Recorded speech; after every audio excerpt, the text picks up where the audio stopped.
Highs అయితే ఈరోజు వచ్చేసరికి లైలా మూవీ గురించి అయితే మాట్లాడుకుందాం. లైలా మూవీ వచ్చేసరికి మనకు డే వన్ కలెక్షన్ చూసుకున్నట్లయితే 20 లక్షలు అయితే వచ్చేసింది. అయితే డే వన్ కలెక్షన్ ఎంత దారుణంగా వచ్చిందని అయితే అనుకున్నాను. అయితే మూవీ వచ్చేసరికి ఒక లెవెల్లో బాగానే ఉంది యావరేజ్గా. అయితే కానీ మూవీకి వచ్చేసరికి కలెక్షన్ చాలా ఘోరంగా వచ్చేసాయి. అయితే ఇంచుమించు దీనికి వచ్చేసరికి కలెక్షన్లు డే టూలో చూసుకున్నట్లయితే 21 కోటి 25 కోట్లు 25 లక్షలు 25 లక్షలు నిన్నటికి రోజుకి 5 లక్షలు పెరిగాయి. ఏంటి భయ్యా ఇది? డిస్ట్రక్షన్ అన్న మూవీ అంటే పోయింది.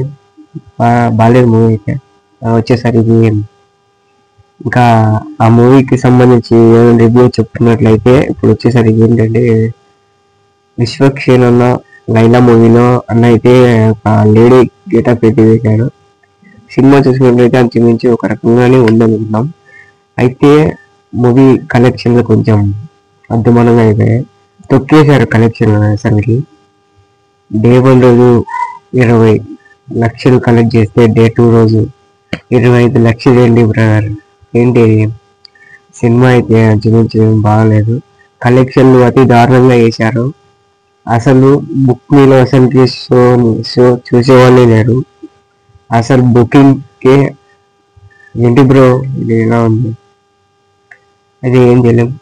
ఓకే, అయితే ఇంతటితో ఈ చెప్పేసాను. అయితే లైలా మూవీ రివ్యూ అయితే అయిపోయింది. అయితే ఇప్పుడు మనం మూవీలో చూసినట్లయితే లైలా మూవీ వచ్చేసరికి విశ్వక్షేన్ అన్న తీసాడు. మన అందరికీ తెలుసు లేడీ గెటప్ వచ్చేసరికి. కానీ కలెక్షన్లో చూసుకుంటే అతి ఘోరంగా ఉన్నాయి. అంచుమించి చాలా ఇంత ఘోరంగా ఉన్నాయన్నమాట. అదే అన్నాక ఏం చేయలేము. Okay, bye darlings. అయితే ఘోరంగా ఉన్నాయి కలెక్షన్స్. Okay, bye.